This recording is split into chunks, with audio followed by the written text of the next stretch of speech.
Hi every one, എല്ലാവർക്കും പുതിയൊരു വീഡിയോയിലേക്ക് വീണ്ടും സ്വാഗതം. ഇന്നൊരു ഈവനിങ് വ്ളോഗാണ് കേട്ടോ. അപ്പോൾ ഞാൻ രാവിലെ ഹോസ്പിറ്റലിൽ പോയിട്ടുണ്ടായിരുന്നു. മോനെ കാണിക്കാനാണ് പോയത്. അവൻ്റെ കാലിനിങ്ങനെ ക്രാക്ക് വീണിട്ടുണ്ടായിരുന്നു. അപ്പോൾ അതൊന്ന് കാണിക്കാൻ വേണ്ടി പോയതാണ്.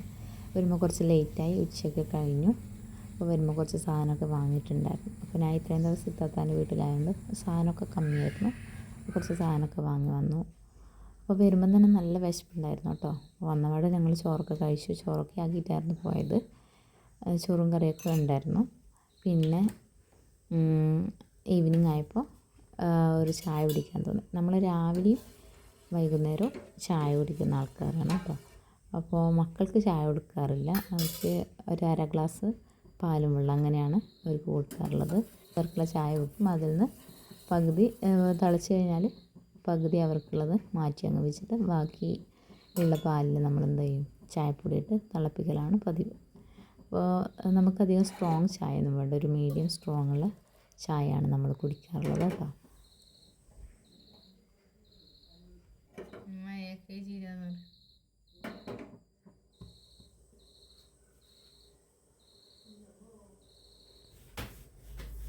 അപ്പം നമ്മളെ ചായയൊക്കെ റെഡി ആയിട്ടുണ്ട്. നന്നായി തിളച്ചു. ഈ ഒരു സ്ട്രോങ് മതി കേട്ടോ. അപ്പോൾ മക്കളെ പാലും വെള്ളം ജസ്റ്റ് ഒന്ന് തണിച്ച് കൊടുക്കലാണ്. ഒരുപാട് ചൂടിൽ അവർ കുടിക്കില്ല, ലൈറ്റ് ചൂടിൽ കുടിച്ചോളും.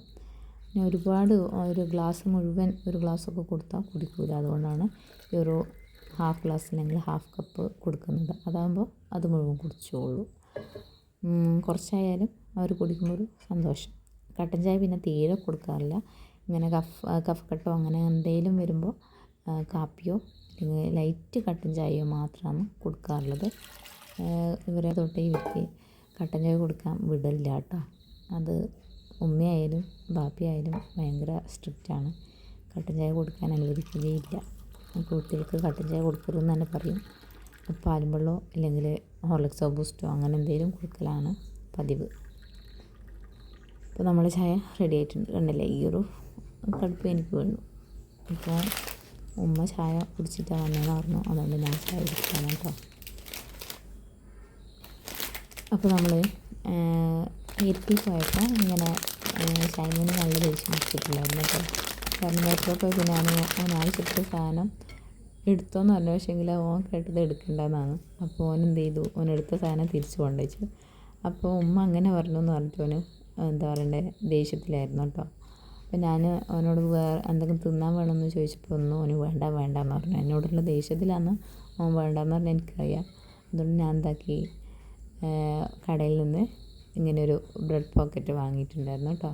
അപ്പോൾ ഇങ്ങനെ ചില്ലുകൂട്ടിൽ കാണാൻ നല്ല മൊഞ്ചായിരുന്നു കേട്ടോ. അപ്പോൾ മെട്രോന്ന് കുറച്ച് പയറൊക്കെ വാങ്ങിയിട്ടുണ്ടായിരുന്നു ചായ കുടിയൊക്കെ കഴിഞ്ഞിട്ട്. പിന്നെ രാത്രിക്കൊക്കെ തോരൻ വെക്കണം. കറിയുണ്ട്, തോരനും മീൻ പൊരിക്കാനുണ്ട്. മീൻ പൊരിക്കാൻ വേണ്ടിയിട്ട് ഞാൻ കുറച്ച് മത്തി ഫ്രിഡ്ജിൽ പെരക്കി വെച്ചിട്ടുണ്ടായിരുന്നു കേട്ടോ. അപ്പോൾ രാത്രിക്ക് മീൻ പൊരിച്ചതും ഈ തോരനും മീൻ മുളകിട്ടതാണ് കറിയായിട്ടുള്ളത് കേട്ടോ. ഇപ്പോൾ മെഴുക്ക് വരട്ടിയാണ് ഉണ്ടാക്കുന്നത്. മെഴുക്ക് വരട്ടി എല്ലാവർക്കും അറിയാമല്ലോ. അപ്പോൾ പയറിങ്ങനെ ഒരു മീഡിയം ലെങ്ത്തിൽ മുറിച്ചിട്ട് അതിലേക്ക് പിന്നെ ചില്ലി ഫ്ലേക്സും ഉള്ളി ഇട്ടിട്ട് ഉപ്പും ഇട്ടിട്ട് ഞാൻ കുക്കറിലാണ് ഉണ്ടാക്കാറ് കേട്ടോ. പെട്ടെന്ന് വേണ്ട സാധനമായിട്ട്, കാരണം ഒരുപാട് സമയം നമ്മൾ അടുക്കളയിൽ നിന്ന് കറങ്ങണ്ടല്ലോ. ഞാൻ എന്ത് ചെയ്യും, ഇങ്ങനെ പയറൊക്കെ കട്ട് ചെയ്തിട്ട് ചെറിയൊരു കുക്കറുണ്ട്, അതിലിട്ടിട്ട് അതിൽ കുറച്ച് ചില്ലി ഫ്ലേക്സ് ഇടും, കുറച്ച് ഉള്ളി ഇടും, ആവശ്യത്തിന് ഉപ്പ് ഇട്ടിട്ട് കുറച്ച് വെള്ളം ഒഴിച്ചിട്ട് കുക്കറിൽ ഒരു വിസിൽ കൊടുക്കലാണ് ചെയ്യൽ. എന്നിട്ട് അതിൻ്റെ പ്രഷറൊക്കെ പോയതിന് ശേഷം പച്ച വെളിച്ചെണ്ണ ഒഴിച്ചിട്ട് മിക്സ് ചെയ്യലാണ് പതിവ്. അപ്പോൾ പെട്ടെന്ന് നമ്മളെ മെഴുക്കുവരട്ടി റെഡിയാകും. അപ്പോൾ മെഴുക്കുവരട്ടി നല്ല പല പല ടേസ്റ്റിൽ ഞാൻ കഴിച്ചിട്ടുണ്ട്. പച്ചമുളക് ഇട്ടാൽ നമുക്ക് ചില്ലി ഫ്ലേക്സിന് പകരം പച്ചമുളക് ഇട്ടിട്ടുണ്ടാക്കാം. പക്ഷേ ആ ചില്ലി ഫ്ലേക്സ് ഇടുമ്പോൾ നല്ല ടേസ്റ്റ് ഉണ്ട് കേട്ടോ. അപ്പോൾ ഞാൻ രണ്ട് രീതിയിലും ട്രൈ ചെയ്തിട്ടുണ്ട്. പക്ഷേ എനിക്ക് ചില്ലി ഫ്ലേക്സ് ഇടുമ്പോൾ നല്ല ഇഷ്ടം തോന്നിയത്. പിന്നെ നമ്മൾ ആദ്യം നിന്ന് നമ്മളെ അയൽവാസികളൊക്കെ ക്രിസ്ത്യൻസ് ആയിരുന്നു. അപ്പോൾ അവർ തേങ്ങാക്കൊത്തിട്ടിട്ട് ഉണ്ടാക്കുന്നത് ഞാൻ കണ്ടിട്ടുണ്ട്, ഞാൻ കഴിച്ചിട്ടുണ്ടായിരുന്നു. അവരുടെ പരിപാടിയൊക്കെ പോകുമ്പോൾ ബാപ്റ്റിസമോ കല്യാണമോ അങ്ങനെ കപ്പക്കല്യാണമൊക്കെ ഉണ്ടാകുമ്പോൾ അങ്ങനത്തെ പരിപാടിയൊക്കെ നമ്മൾ വിളിക്കും, നമുക്ക് ഭക്ഷണമൊക്കെ കൊണ്ടു തരുമൊക്കെ ചെയ്യുക. അപ്പോൾ അവരുടെ മെഴുക്ക് പുരട്ടിയിൽ ഇങ്ങനെ തേങ്ങയുണ്ടല്ലോ, തേങ്ങ കൊത്തായിട്ട് ഇങ്ങനെ ഇടും. പച്ചത്തേങ്ങ ഇങ്ങനെ ചെറിയ തേങ്ങ കൊത്തായിട്ട് മുറിച്ചിട്ടിട്ട് അതേപോലെ ഇങ്ങനെ നമ്മൾ സാധാ മെത്തേഡ് തന്നെ, പക്ഷേങ്കിൽ ആ തേങ്ങ കൊത്ത് ഇങ്ങനെ കടിക്കുമ്പോൾ നല്ല ടേസ്റ്റ് ഉണ്ടായിരുന്നേ. അപ്പോൾ എനിക്കൊരു വെറൈറ്റി ആയി തോന്നി, എനിക്ക് അങ്ങനെയൊക്കെ ഭയങ്കര ഇഷ്ടമാണ്. അപ്പോൾ കുറേ അങ്ങനെയൊക്കെ ഞാൻ പഠിച്ചിട്ടുണ്ടായിരുന്നു, അവരിൽ നിന്നും കുറച്ച് ഞാൻ പഠിച്ചിട്ടുണ്ടായിരുന്നു. അപ്പോൾ നമ്മൾ ഈ മലബാറിൽ ഇപ്പം നമ്മൾ മുസ്ലിംസിൻ്റെ ഇടയിൽ അങ്ങനത്തെ ഒരു മെഴുക്ക് പുരട്ടിയൊന്നും ഉണ്ടാക്കാറില്ല. മെഴുക്ക് പുരട്ടി തന്നെ നമ്മൾ വീട്ടിലൊന്നും ഉണ്ടാക്കാറേ ഇല്ല, പണ്ടൊന്നും ഉണ്ടാക്കാറില്ല. നമുക്ക് തോരൻ മാത്രമായിരുന്നു അറിയാം. മെഴുക്ക് പുരട്ടി ഞാനറിയുന്നത് എന്നെ കല്യാണം കഴിച്ച് കൊണ്ടുപോയപ്പോഴാണ് കേട്ടോ, അല്ലാണ്ട് നമുക്ക് മെഴുക്ക് പുരട്ടിയൊന്നും അറിയില്ല. അവിടെ നിന്നാണ് ഈ മെഴുക്ക് പുരട്ടിയും കുറേ കാര്യങ്ങൾ ഞാൻ പഠിച്ചത്. നമുക്കറിയുന്നത് ഒറോട്ടി, ഇറച്ചിക്കറി, അങ്ങനെയുള്ള സംഭവങ്ങളാണ്, തോരൻ. അപ്പോൾ അങ്ങനെയൊക്കെയാണ്, കുറച്ച് കഥയൊക്കെ പറയുന്നുണ്ട് കേട്ടോ, ഒന്നും വിചാരിക്കരുത്.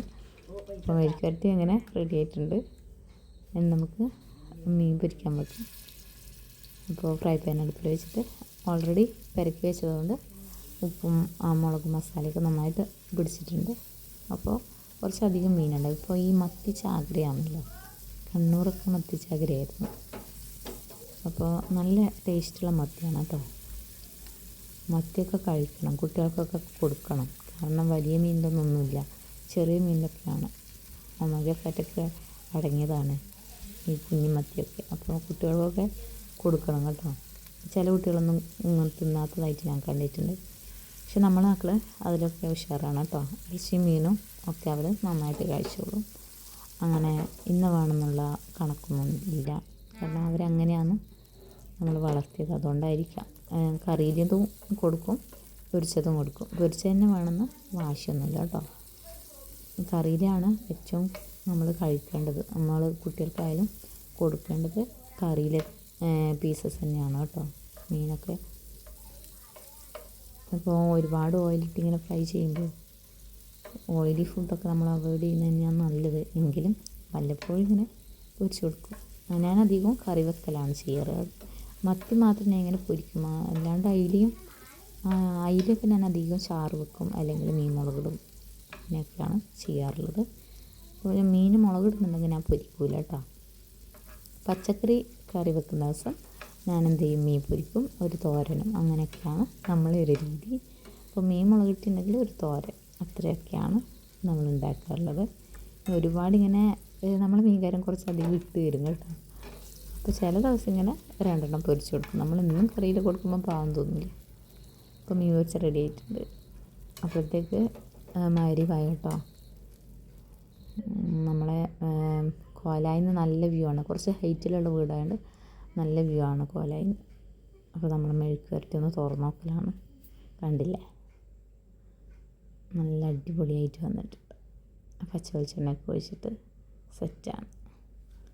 പിന്നെ നിസ്കാരവും പഠിപ്പും ഒക്കെ കഴിഞ്ഞിട്ട് നമ്മളൊരു 8-9 മണിയാകുമ്പോൾ നമ്മൾ ചോറ്, മീൻ മുളകിട്ട്, മീൻ പൊരിച്ചതും മെഴുക്ക് പുരട്ടി, ചോറൊക്കെ തിന്നു കഴിഞ്ഞാൽ മക്കൾ വേഗം ഉറങ്ങും കേട്ടോ. ഒരു 9:30-10 മണി വരെ ഒന്നും പോകില്ല, ഒരു 9:30. അതിനുള്ളിൽ അവരെ മദ്രസയിലെ പഠിപ്പ്, സ്കൂളിലെ പഠിപ്പ്, ഹോംവർക്ക് എല്ലാം ചെയ്ത് കഴിയണം.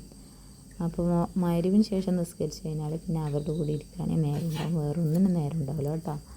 ഇനിയിപ്പോൾ 2 ആളായതുകൊണ്ട് 2 ആളും ശ്രദ്ധിക്കണം. അപ്പോൾ നമുക്ക് നമ്മളെ കാര്യം ചെയ്യാനൊന്നും നേരമില്ല. ഉറങ്ങിയതിന് ശേഷം മാത്രമേ നമുക്ക് നമ്മളെ കാര്യം ചെയ്യാൻ നേരമുണ്ടാവും. അപ്പോൾ ഞാൻ രാവിലെ ഒറോട്ടിയായിരുന്നു ഉണ്ടാക്കിയത്. അപ്പോൾ ഒറോട്ടീൻ്റെ കുറച്ച് മാവ് ബാക്കിയുണ്ടായിരുന്നേ. അപ്പോൾ ഇവർ കഴിക്കാത്തതുകൊണ്ട് ഞാൻ എന്താക്കി, മാവ് അതേപോലെ ഞാൻ ഫ്രിഡ്ജിൽ വെച്ചിട്ടായിരുന്നു ഹോസ്പിറ്റലിൽ പോയത്.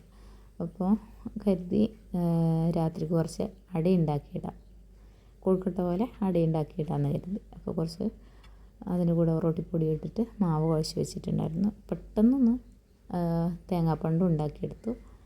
നമ്മൾ അടക്കൊക്കെ ഉണ്ടാക്കുന്ന തേങ്ങാപ്പണ്ടും ഉണ്ടാക്കിയെടുത്തു. പിന്നെ നമ്മൾ എന്താക്കി, പെട്ടെന്ന് ഒന്ന് പരത്തി തേങ്ങാപ്പണ്ടൊക്കെ വെച്ചിട്ട് ഒന്ന് ഉരുട്ടിയെടുക്കലാണ് ചെയ്യുന്നത്. അപ്പോൾ ഉമ്മയും വേഗം കിടന്നിന് കേട്ടോ, ഉമ്മയും മക്കളൊക്കെ വേഗം കിടന്നിട്ടുണ്ടായിരുന്നു. അപ്പോൾ ഞാനെന്ത് ചെയ്യുക, പാത്രം കഴുകലും ഇതൊക്കെ അടയൊക്കെ ഉണ്ടാക്കിയിട്ട് കുറച്ച് പണി കൂടി ബാക്കിയുണ്ട്, എന്നിട്ട് വേണം കിടന്നുറങ്ങാൻ. അപ്പോൾ അതൊന്ന് അടച്ച് വെച്ചിട്ട് ആവി കയറ്റാൻ വെച്ചിട്ടുണ്ട്. ഇങ്ങനെ എല്ലാ അടയൊക്കെ ഉണ്ട്. ഹൈ ഫ്ലെയിമിൽ ഒരു 5 മിനിറ്റും പിന്നെ ലോ ഫ്ലെയിമിൽ ഒരു അരമണിക്കൂറും അവിടെ ആവി കയറട്ടെ. ആ സമയം കൊണ്ട് ഈ സ്പൂൺ സ്റ്റാൻഡൊക്കെ ഒന്ന് കഴുകി വൃത്തിയാക്കിയിട്ട് സ്പൂൺസ് ഇതിലൊന്ന് വെക്കുന്നുണ്ട്. അപ്പോൾ ഇത് 28 ദിവസം തന്നെ വീട്ടിൽ നിന്നേരം വല്ലാണ്ട് പൂപ്പൽ പിടിച്ചിട്ടുണ്ടായിരുന്നു. അതുകൊണ്ടൊന്ന് കഴുകി വൃത്തിയാക്കി വെച്ചതാണ് കേട്ടോ. അപ്പോൾ വീട് അടച്ച് വെക്കുമ്പോൾ എന്തായാലും പൂപ്പലൊക്കെ പിടിക്കുമല്ലോ. അപ്പോൾ അതിൻ്റെ ഭാഗമായിട്ടൊന്ന് കഴുകി വൃത്തിയാക്കി വെച്ചു നേടും കേട്ടോ. നമ്മളിത് ഇങ്ങനെ പുറം തേക്കാത്ത വീടായതുകൊണ്ട് തണുപ്പ് പെട്ടെന്ന് ഉള്ളിലേക്ക് കയറും കേട്ടോ. അതുകൊണ്ട് പൂപ്പലൊക്കെ പെട്ടെന്ന് വരാൻ ചാൻസ് ഉണ്ട്. അതുകൊണ്ടായിരിക്കാം വന്നത്. അതുകൊണ്ട് ഞാൻ കണ്ടപ്പോൾ ഒന്ന് കഴുകിയിട്ട്, കാരണം നമ്മളെന്നും യൂസ് ചെയ്യുന്ന സാധനമല്ലേ സ്പൂൺസുള്ള. അപ്പോൾ അതിങ്ങനെ വൃത്തികേടായിട്ടിരിക്കുമ്പോൾ ഒരു വിഷമം പോലെ.